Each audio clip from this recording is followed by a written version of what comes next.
All right, so after the bossest intro of all time, here we are recording some videos in the guys' dressing room, you know, because that's where it's the most lit ever. What's up, YouTube? Hey! So, apologies in advance for any A, nudity in the background, and B, excessive background noise, but just know there's not a lot I can do because I've been busy, so this is basically the only time I can record in my life. And, What life? You have a channel on YouTube dedicated to Pokemon. Yeah, I don't really have a life. That's what they're telling me. But anyways, here we are. We're facing off against Matty Brawlick himself and the St. Louis Reshirams. Pretty much. This bitch's gonna get smacked. Yeah, I actually spoilers. I do lose this battle, so Michael already knows. But you probably already watched Matty's video because he has 800 more subscribers than I do, so he's famous. Just eating some red vines. What's your YouTube channel? What? I already know if they're here. That's all right. All right, so here we go. We're gonna lead off. They're on the video. They probably. Mr. Raptor. No explanation of the prep because this video is already gonna be a shit show enough. So I decided the less thought that you guys have to try to experience from me, the better. But basically, we successfully kill McGurno, which just like doesn't happen in the NPL. So that's pretty effective. Screaming about second life. So yeah. Anyway. Why isn't this being That's good. We recorded? killed that, but that's pretty unfortunate for him. I nail him with the ice punch because I'm a god at the game. But right here, I gotta go to my underwear for Fable because I don't want to risk the setup variant, and I know that with the roost, she'll be able to outstall me anyway because she'll toxic me. So there he goes. He traps me with the Spirit Circle, but you know I go for the best move in the game. Hit him up with that T-Wave because I'm lucky and bad. Yeah, I am a cancer. I am a piece of cancer. And you know, you want to watch some cancer right now. This is what's about to happen. Keep on walking. Oh, this I don't want to walk. Yeah. I don't even know how to walk. I forgot. So basically, he just gets parried a lot, and he's gonna eventually die to this clef. But looking long term here, Latios is looking like a big win condition in this game. It outspeeds everything on his team except for his Elf, and I do expect that his Elf to most likely be Scarf. And if it is Scarfed, it won't be able to OHKO my Latias from full, especially if I'm able to get a Reflect type off on something like the Cobalion. That would be most effective, as I am Reflect type Latias. I copied the Jolt set that almost won him the game in Week 5 versus Matty, so that's the reason for that. But also, especially if I let this Seismitoad go down, that Salazzle is looking like a huge threat, as he already showed with the taunt. That is looking like a more support variant, and so that is pretty threatening to my team, as it is able to toxic everything in my team. But I will not effectively be able to preserve my Seismitoad here because I have to leave it in to sack to the Charizard because I couldn't really afford it to give it an opportunity to set up, because although my Clef was at a pretty good amount of HP, it wouldn't have been the optimal play because I would have essentially lost my Clef, which still did a good job of walling the Azelf, assuming it was a Scarf Azelf. And also allowing me to get T-Waves off on the rest of his team, which is pretty important if I do want to win this game. So the rocks are nice right here, racking up damage on this Salazzle, and I didn't mention it, but those paras might not have mattered otherwise on the Decidueye, but they definitely do end up mattering because they're pretty much the worst, I know. But so even that being the case, he would have been able to get a defog off, and then he might have been ended up with the only one of the rocks on the field, and that would have changed the whole way the game played out, but it's hard to know. And so as you can see right now, this Salazzle is fucking me in the ass. But right here, I make a bad play pretty much and switch out because well,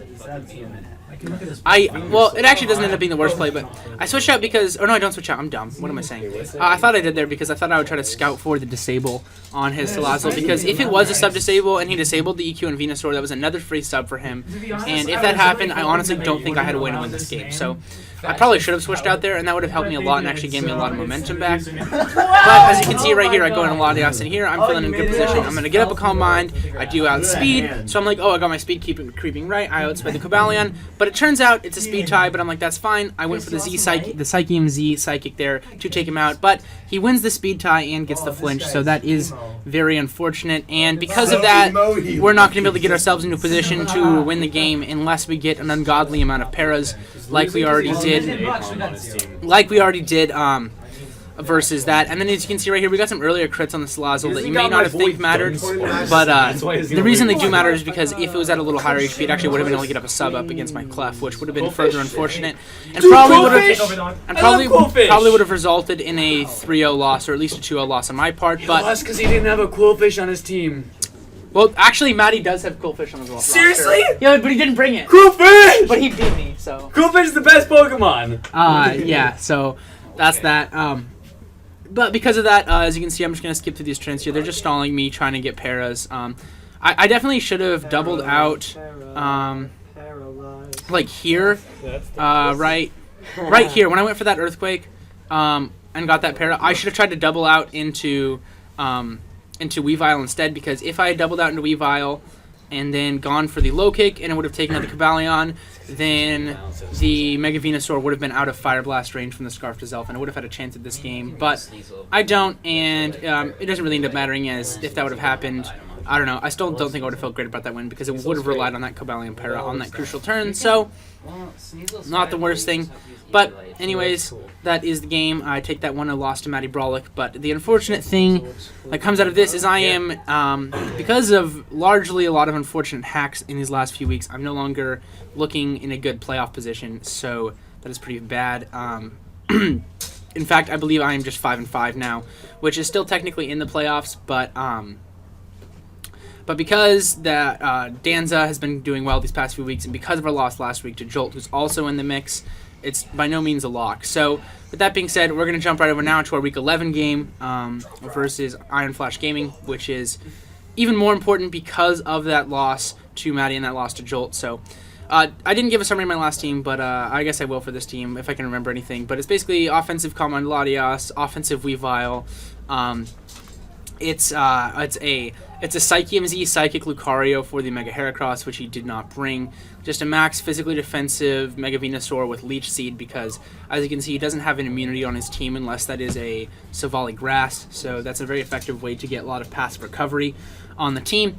And then also we just have a Fizdef Clef with Rocks, because those are really important. And since Trev did trade Celesteela to Anthony here, I did bring a physically defensive lefties Electros to switch into those banded heavy slams, which otherwise 2 would KO my entire team. So that's the reason for that. And he does just lead off with his Celesteela, and as you can see, these names are just trying to give us bad memories of our hacks. But I do take that very, very well. Now, the fact that very, very well is 30% does show you the power of Celesteela. I still did a lot, but anyways, right here I go to my Mega Venusaur, or I pivot around, go for the Volt Switch there, get that momentum. It actually took me a lot of time. Or no, I didn't. What am I saying? I made the double because I had predicted the Stunfisk, and I didn't think he was gonna stay and click Heavy Slam, so it was a pretty safe play there. Now right here I click Leech Seed a lot, predicting him to switch out, because the only thing he could possibly have to hit me is Toxic. But of course, since I'm Poison type, that's not going to affect me, and I'm just going to be able to get continual recovery with Leech Seed off of me. I didn't understand his play at all until he went for the rest, and I'm like, okay, well, now he's going to switch out. So I could have easily predicted that, and probably should have with just going for another Leech Seed. But anyways, I don't, and we're going to get a lot of doubling right here. But all that being said, I'm going to end up in a good position just to fire off a Giga Drain versus the Stunfisk, get it weakened a little bit, and weakening that is really nice, as it is just something that kind of prevents my Latios from sweeping, because it will be able to get a Toxic off on me, and I'm not running the refresh or the substitute, so I will not be able to take advantage of it in the same way. Now here, as he goes into his own Celesteela, I'm able to get my rocks up. And now here is where we get some pretty unfortunate luck, as he gets he gets max rolls back to back and is able to take out our Electros, which is our only switch into Celesteela. So because of that, we're looking in a pretty risky position. Now right here, he makes a play that I very much disagree with.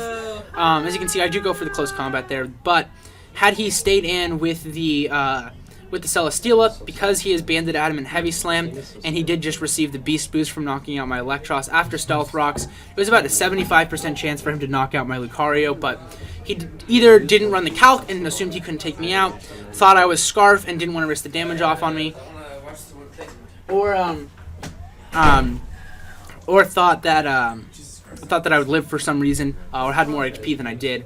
but none of those are the case, and so because of that, I was in range there. So, 645. but thankfully, he did indeed switch out, and I'm able to actually get the 2-hit KO on the Silvally fighting, which is pretty nice. Definitely an obvious Weavile counter, and it would have taken hits very well because it was most definitely going to be physically defensive and be able to take knockoffs with ease. And now right here, I just go for the Shattered Psyche. Close combat probably would have done more, but 15 match. Thank you, 15. thank you, 15.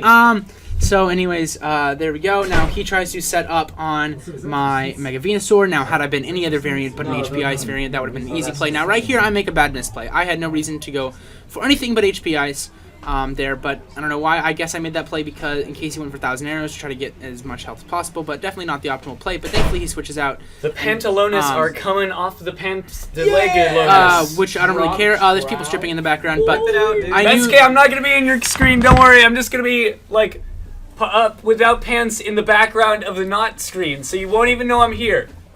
Pants. Don't do it, man. The whole YouTube's gonna see me in my underwear. I'll become the laughingstock of my community. Except the fact that That's a good point. his boxers are twice as long as some of the pants that I own. So, some of the shorts that I own. So, It was some really short shorts. those are really. I mean, Short ass legs. that's what rugby shorts do. He said pants, not shorts. Hey, that's Shorts are good shorter. clarification. Short ass. Anyway, so he brings in a Celesteela here, and I know that it would 2-hit KO normally, but I'm guessing his investment here won't be enough to outspeed my Mega Venusaur, and because of that, I'm going to get a Leech Seed off before he hits me with the Heavy Slam, and that's going to give me enough recovery to be able to continue to live Heavy Slams and eventually stall out his Celesteela. So I take advantage of that, go for another Synthesis, get up to full, as he brings... No! As I'm able to get myself to full, he switches out, he makes a nice double there, but I just stay in, I make some doubles, you know, it's going well. Low kick because that was the best way to ensure damage off on his Celesteela. Now right here he brings out his Kabutops, and I know that I can take anything, so I'm gonna go into my Mega Venusaur, which ends up being a very good play. He brings back out his Celesteela. I've got $7 in my pocket. He goes boom. All right, that's because Tristan gave it to me like an hour ago. Now, had I been thinking more there, and had I actually didn't even know Celesteela got Explosion, so had I been thinking there, the best play would have been to scout for it or scout for a double and click Synthesis, as I wouldn't have really lost anything if he did stay in and go for Heavy Slam, and I would have been able to get up the Seeds next turn, and that would have kept me a lot higher of HP. However, and that would have basically, as long as I took out the Mew, and it does end up being a Scarf Mew, so that would not have been difficult. I would have just sacked Weavile here, and then probably gone into Clef. I don't know. But anyways, if that had worked out, that'd probably give me the best chance of winning this game, as Mega Venusaur would have beat his last 2 mons, aside from a Mew, which is Scarf, and since it is Scarf, it won't be able to KO both my Weavile and my Mega Venusaur with the same move if it was healthy, so that would effectively be a way to take out his team. Now, I shouldn't have made that play. I should have stayed in there with Mega Venusaur because Weavile essentially did win at that point, so there's no reason not to, but also, Latios is going to be able to put me in a good position to Calm Mind up there against the Mew. And I get a big side shock off on the Stun Fist, and he misses the Toxic, but... not Latios. What? Yeah, but he is Latios. He Yeah. just went Latios, more like adios. What? Guys say when you kill Latios, you gotta be like, adios! My favorite Pokemon are Latinas and Latinos. Okay, so, sorry for all these bad puns. Anyway, so, that Toxic miss I don't think ended up being very consequential because he, as you can see, if the game played out, you know, with the same eventual end game as the rest, it wouldn't have mattered for him because he would have tricked me here, and then I still would have gone for T-Ball. I would have only ended up taking about 4 turns of Toxic damage, and it really wouldn't have mattered too much. And all that being said, Clefable was still there, and it would have been able to take 1 hit from any of the Pokemon, and so it still would have been fine. Hi, Barrett. But anyways, we do manage to take out Zazo, Iron Flash Gaming, and with a 3-0 victory, which leads us to a record of 6-5. But we are still not locked up for playoffs at all. Currently, we are in the 3rd seed position. But Jolt, myself, and Crobat for the win. My opponent for Week 12 all have a fighting shot at playoffs. And basically, if I lose to Danza and Jolt wins his match versus Moxie and Fernape, then I get knocked out of playoffs. To basically what I would call a bullshit stretch of 4 weeks, where I still think I played pretty well, but bad luck happens. So yeah, I definitely that's not saying I played my best. I definitely think a lot of those games I could have played better, but I definitely think a large part of the reason I lost all of those games was due to consequential hacks. So, but that's just the game we play. Anyways, I'll see you guys next week for that match versus Danza, and also probably later this week for an update on the March Madness tournament. As that will be happening, hosted by Token Minorities and myself. Join Basket Butts. But anyways, I'm Togavor. You're yourself. I hope you enjoyed. If you did, leave a comment, Barrett. like, and subscribe. That's Barrett, and I'll see you guys next time. Like and subscribe. Peace. Go to topsicles.com, www.soundcloud.topsicles.com, soundcloud.com/topsicles. How you spell it? I'm gonna play. TOPSICKLES. Listen to my sick jam. Singular. Like and